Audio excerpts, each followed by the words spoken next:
السلام علیکم ناظرین اکرام۔ خواب ہر شخص دیکھتا ہے، مگر وہ کس قدر خوش نصیب ہے جسے اپنے خواب کی تعبیر مل جائے۔ جی ہاں، ہم ایک ایسے ہی خواب کی بات کرنے جا رہے ہیں جسے دیکھا تو ایک شخص نے، مگر اس کی تعبیر پوری دنیا نے ہوتے دیکھی۔ آپ سمجھ گئے ہوں گے، میں بات کرنے جا رہا ہوں اقبال کے خواب کی، جو انہوں نے 1930 میں دیکھا اور اللہ کے حضور دعا کی کہ اے اللہ میرا خواب سچ کر دے، ہمیں انگریزوں کی غلامی سے نکال کر ہندوؤں کی غلامی سے محفوظ فرما دے۔ پھر الہ آباد کے مقام پر اپنے خطبہ میں یہ واضح کر دیا کہ جہاں مسلم اکثریتی آبادی ہے وہاں مجھے مسلم ریاست صاف صاف نظر آ رہی ہے۔ 1930 کو پہلی گول میز کانفرنس لندن میں منعقد ہوئی، جس میں ہندوستان کے مسائل کا حل کرنے کے لیے سر توڑ کوششیں کی گئیں، مگر کانگریس نے اس میں شرکت نہ کی۔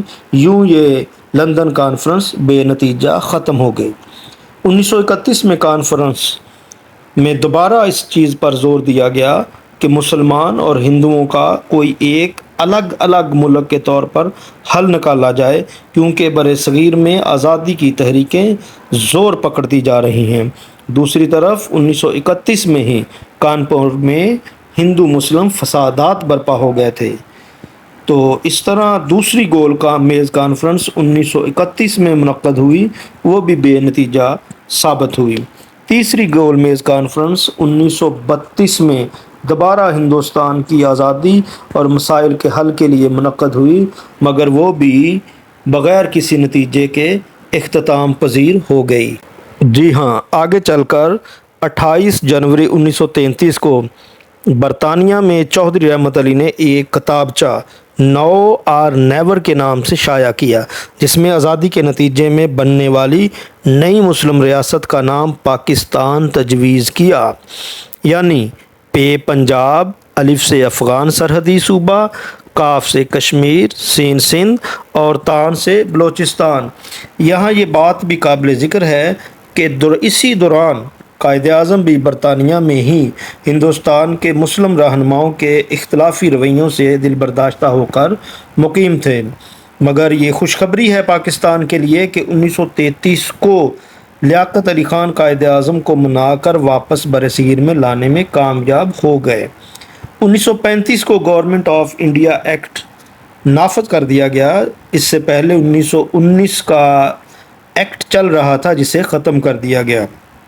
اس کے بعد 1936 کو قائد اعظم کے 14 نکات کی روشنی میں سندھ کو بمبئی سے الگ کر کے علیحدہ صوبہ بنا دیا گیا۔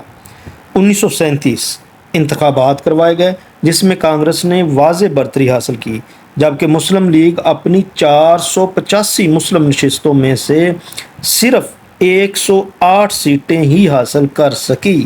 آگے چل کر 1938 میں وہ افسوسناک سانحہ وہ برپا ہو گیا کہ جب دیکھا گیا کہ مسلمانان برصغیر کے عظیم شاعر جناب ڈاکٹر علامہ محمد اقبال تمام مسلمانوں کو سوگوار کر کے اس دنیا فانی سے رخصت ہو گئے۔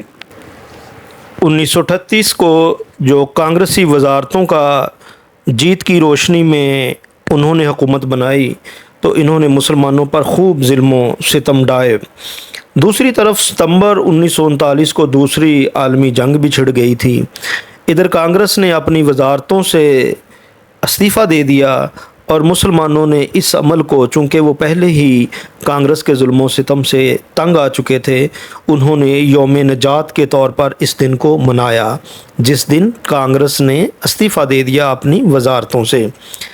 آگے آخر وہ تاریخی لمحہ آتا ہے جب 23 مارچ 1940 کو لاہور میں قرارداد پاکستان پیش ہوتی ہے اور تمام مسلم رہنما اسے متفقہ طور پر منظور کرتے ہیں، اور آزادی کی تحریک میں ایک اور نیا ولولہ اور جوش مزید بڑھ جاتا ہے۔ 1942 میں برطانوی وزیر کرپس آتا ہے اور تجاویز پیش کرتا ہے، جنہیں مسلم لیگ اور کانگریس دونوں یکسر مسترد کر دیتے ہیں۔ 1943 میں سندھ اسمبلی میں پہلی بار مسلم لیگی وزارت قائم ہوتی ہے۔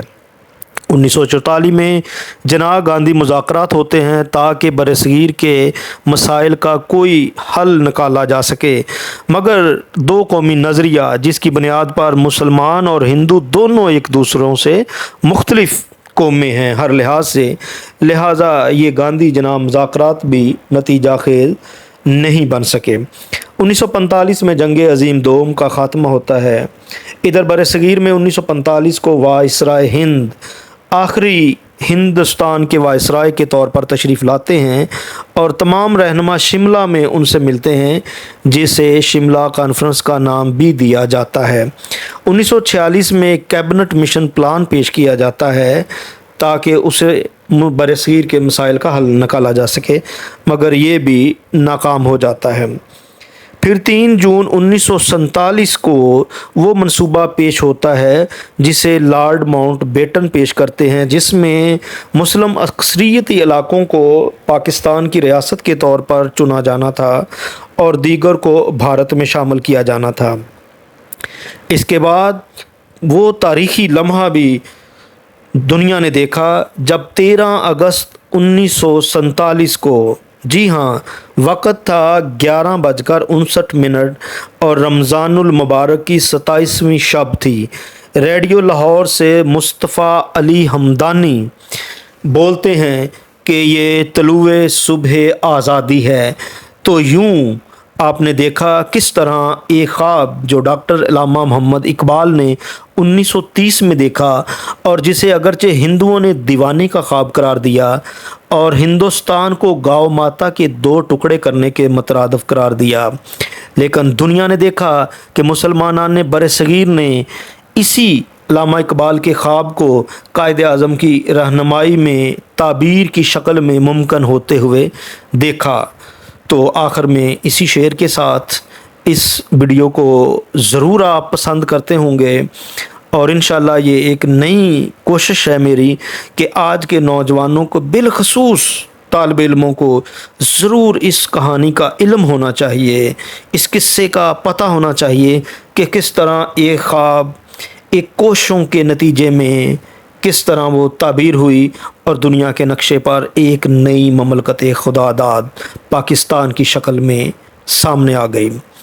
ارادے جن کے پختہ ہوں، نظر جن کی خدا پر ہو، تلاتم خیز موجوں سے وہ گھبرایا نہیں کرتے۔